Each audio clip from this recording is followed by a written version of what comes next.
Friends, நான் இன்றைக்கி செஞ்சு காமிக்க போகிற ரெசிபி என்னென்னு பார்த்தீங்கன்னா பணியாரம். அதுக்கு சூப்பரான காம்பினேஷன் பாகு. நீங்கள் இனிப்பு பிரியர்களாக இருந்தீங்கன்னா அது ரொம்ப பிடிக்கும் உங்களுக்கு.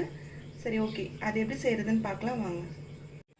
நம்ம பணியாரம் செய்கிறதுக்கு முன்னாடி அதுக்கான பாகை ரெடி பண்ணிக்கலாம். ஃபஸ்ட்டு நான் 250 வெல்லம் எடுத்து வச்சுருக்கேன். அதை ஒரு இதில் ஒரு சட்டியில் போட்டுக்கோங்க. போட்டுட்டு அது கூட ஒரு செம்பு அளவுக்கு தண்ணி நல்லா ஆட் பண்ணிக்கோங்க. நம்ம தண்ணி ஆட் பண்ணிட்டோம்.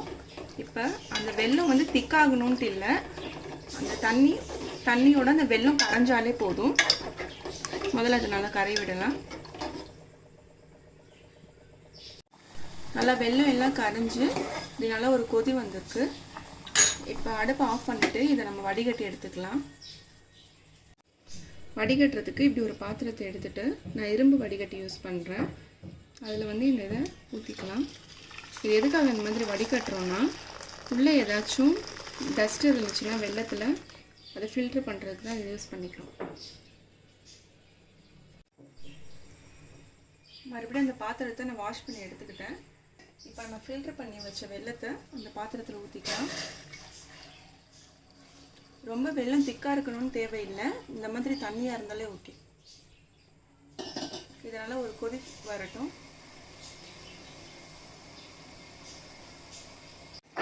நல்லா வெல்லம் ஒரு கொதி வந்துருச்சு. இப்போ நான் 2 ஏலக்காவை அதில் ஆட் பண்ணுறேன்.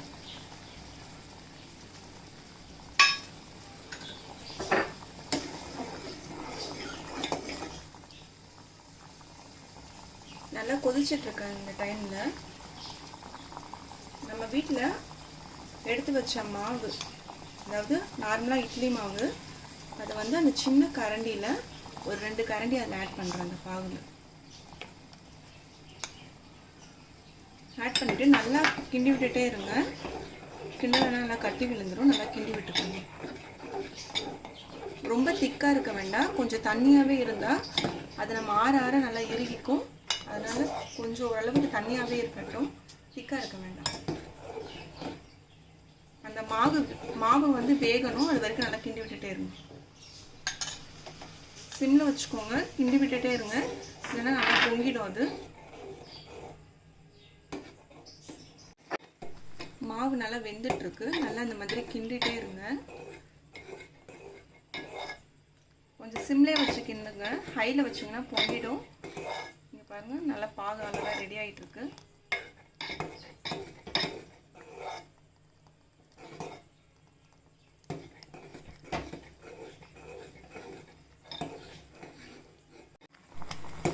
நல்லா பாகு ரெடி ஆகிட்டு இருக்கு.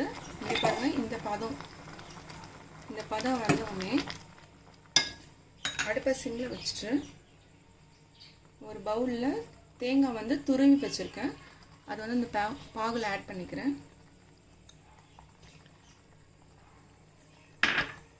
ஆட் பண்ணிவிட்டு நல்லா கிண்டி விடுங்க. கிண்டும் போது அடுப்பை ஹையில் வச்சுட்டு நல்லா கிண்டி விடுங்க. இப்போ ஸ்லோவில் வச்சுட்டு ஒரு 5 மினிட்ஸ் இருக்கட்டும். பாகு நல்லா ரெடி ஆகிடுச்சு. இந்த பதத்தில் இருந்தால் போதும், இதோட திக்காக்காதீங்க, ஏன்னா அது ஆறிட்ட பிறகு ரொம்ப கெட்டியாகிடும். இந்த டைமில் ஆஃப் பண்ணிவிட்டு இதை நம்ம ஒரு பவுலில் மாற்றிக்கலாம்.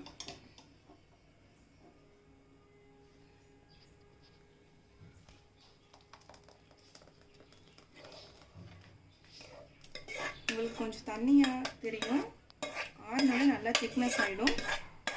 அதனால் இந்த பதத்தில் இருந்தாலே ஓகே.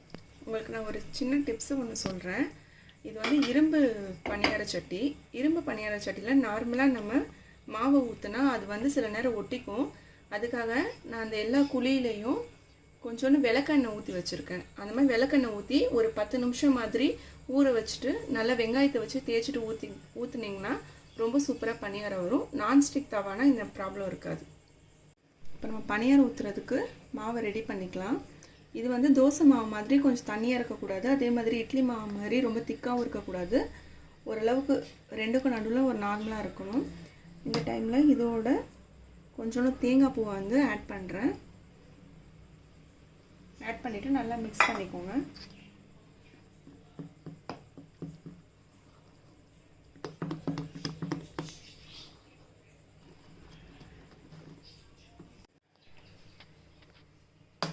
பனியார சட்டியில் நல்லா விளக்கெண்ணெய் ஊற்றி ஒரு 10 நிமிஷம் நல்லா இது பண்ணியாச்சு. இந்த டைமில் இது கூட எண்ணெயை வந்து எல்லா குழியிலும் நல்லா ஊற்றி ஆட் பண்ணிக்கோங்க.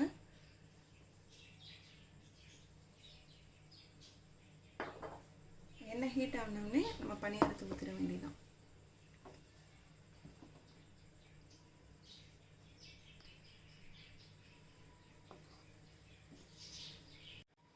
பனியார சட்டி நல்லா ஹீட் ஆகிடுச்சு. இப்போ ஒரு சின்ன குழிக்கரண்டியில் எல்லா இதுலேயும் இந்த மாதிரி மாவை ஊற்றிக்கோங்க.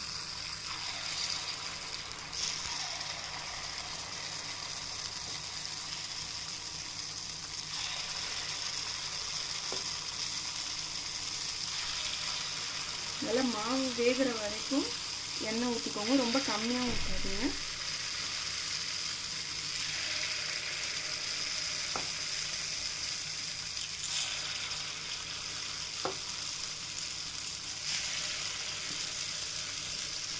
இது நல்லா வேகட்டும்.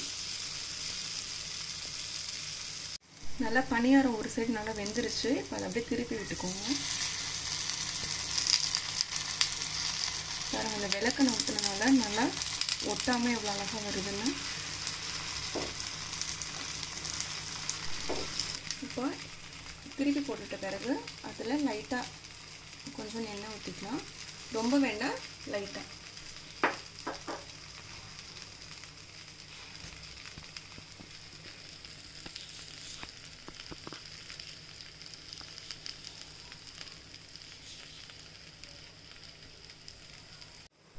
நல்லா 2 சைடும் நல்லா வெந்துருச்சு பனியாரம். இப்போ நம்ம ஒரு தட்டில் மாற்றிக்கலாம்.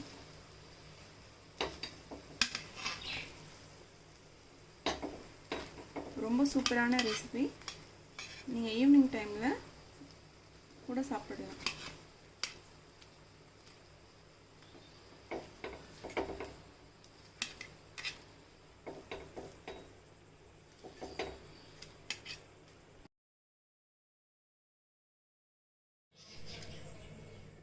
ரொம்பவே சூப்பரான பனியாரம் ப்ளஸ் வெள்ளைப்பாகு ரெடி ஆகிடுச்சு. நீங்கள் இனிப்பு விரும்ப மாட்டிங்கன்னா இதோட கார சட்னி கூட வச்சு சாப்பிடலாம். அதுவும் நல்லாயிருக்கும். இந்த ரெசிபி உங்கள் வீட்டில் எல்லாம் ட்ரை பண்ணுங்கள். இந்த ரெசிபி உங்களுக்கு பிடிச்சிருந்துச்சுன்னா லைக் பண்ணுங்கள், ஷேர் பண்ணுங்கள், சப்ஸ்கிரைப் பண்ணுங்கள், மறக்காமல் பெல் பட்டன் கிளிக் பண்ணுங்கள். தேங்க்யூ ஃபார் வாட்சிங்.